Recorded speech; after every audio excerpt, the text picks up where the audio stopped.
And heat number 1, our top seed is going to be lane number 4. This is Cole Pratt. He is provisionally qualified or qualified for nominations to the team after his 100-meter backstroke on day number 1.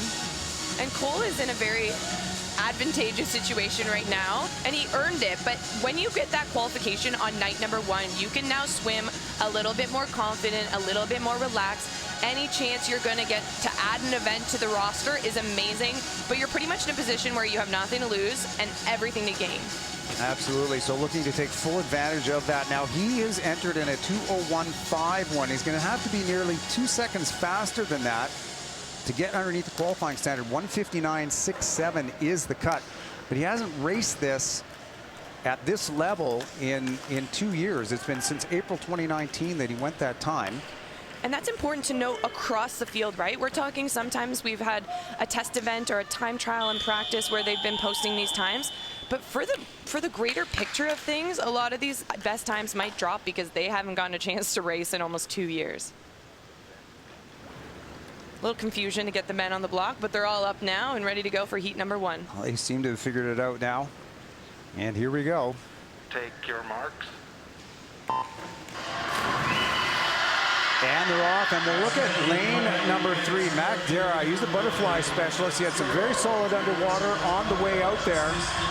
As we get going on this butterfly, Montana Champagne, also a solid 200-meter butterflyer. He's swimming in lane number 5. He should be up with the race leaders as they come through the first 50. And Dara really taking it out. And it's Mac Dara, 26.25. He's out in front. 0.3 of a second up on Pratt in 4. Champagne is sitting second. We should see Pratt now use that backstroke to his advantage, move on the field. Yeah, and we just saw Mac Dara take it out in the butterfly. That's his strength.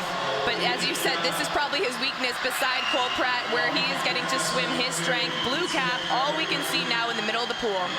Cole Pratt coming through to the 100-meter mark. We'll look to see if he can be down at 56.5 solid through the first 100 meters as they move on to breaststroke. Now, if Pratt has any of these 4 strokes that are the weaker of the bunch, it's going to be this breaststroke. So we'll look to see if he can hold on to this lead. But Champagne in 5 starting to move up, as is Marois in 6 from Camo. Yeah, and his backstroke split against the rest of the field was almost a full second faster than any other person that swam this race. So he distanced himself, but here comes the rest of the crowd. Yeah, everybody's starting to bunch up in lanes 3, 4, and 5. Dara having a great breaststroke leg, too. As it comes to the 150-meter mark, it's Montana Champagne at 1:33.6. He's got 0.4 of a second up on Dara. Pratt sitting in 3rd. As they come off to the freestyle, we'll see what happens here and how much energy those swimmers had to expend on that breaststroke to catch up to Pratt. Yeah, and it is a battle of all 3 right now. I can't decide who is shutting down now and who is actually fading away, but it looks to be Pratt coming into the final 5 lane meters. number 1, though. Look at this. Look at this. It is lane number 1, Collyn Gagne with the fastest freestyle. Look at that split, 27.94, 2:03.28, a 2-second best time. Second goes to Pratt in lane number 4, followed by Champagne in lane number 3.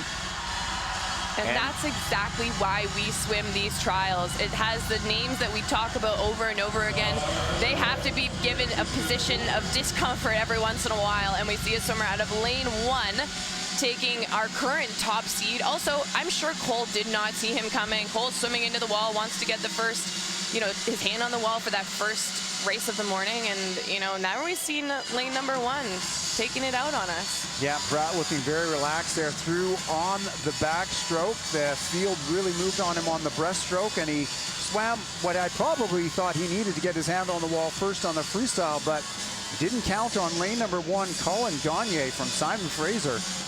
Doing a great job, dropping 2 seconds to be the fastest time here in heat number 1. You see him at the bottom of the screen in the white cap. He is really motoring, 27.9 on the freestyle to go 2:03.28. And you'll see very, very world-class times coming home with a 27.94. So great job by him. Collyn Gagne, our first heat winner. Important to note, the Olympic A standard, as you see above their times, 1:59.67. So quite a big gap still between these 2:03s and the potential of getting a second male under that time. And there's Gagne. Great swim for him. He's going to be really happy with that.